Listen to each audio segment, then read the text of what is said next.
அனைவருக்கு வணக்கம். நீ நான் காதல் பிரமு. முரளிகிருஷ்ணாவ அரெஸ்ட் பண்ணிட்டு போறதுக்காக போலீஸ் வந்திருக்காங்க.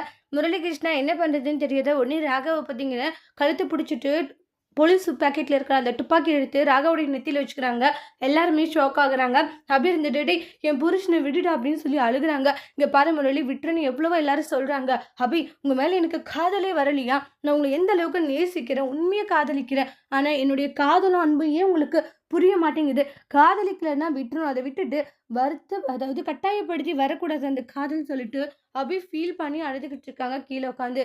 முரளிகிருஷ்ணா உனக்கு ஏன் வரமாட்டேங்குது? வரலன்னு சொல்றேன்லன்ட்டு அபி ஒரு பக்கம் ரொம்ப கோவமா கத்திக்கிட்டு இருக்காங்க. இதெல்லாம் பார்த்துட்டு இருக்கிற அஞ்சலிக்கு ரொம்ப கோவம் வருது. "டேய் என்னடா ஓவரா பண்ணிக்கிட்டு இருக்கன்றாங்க. நீ இந்த தாலி இருக்கிறதுனால தானே இப்படியெல்லாம் பண்ணிக்கிட்டு இருக்க. எனக்கு இந்த தாலி வேணா ஒண்ணு வேணான்னு" சொல்லிட்டு அஞ்சலி கழுத்துல இருக்கிற அந்த தாலிய கழட்டி முரளியோடைய முகத்திலே விட்டு எறியறாங்க. முரளி அதனால பயங்கர ஷாக் ஆகுறாங்க. "சார் இவன அரெஸ்ட் பண்ணி கூட்டிட்டு போங்கன்னுவாங்க." அதுக்கப்புறமா முரளிய பார்த்தீங்கன்னா, கையும் களவுமா போலீஸ் பிடிச்சுடுறாங்க. "இனிமேல் இந்த வீட்டு பக்கம் வந்தா அவ்வளோதான் சார். இவன எத்தன வருஷம்னாலயும் ஜெயில்லயே போட்டு வைங்க சார்." அப்படின்ற மாரி சொல்றாங்க. அப்புறம் ராகவ் பார்த்தீங்கன்னா, ஆசை தீர முரளிய போட்டு அடி அடின்னு அடிச்சுட்டு இருக்காங்க.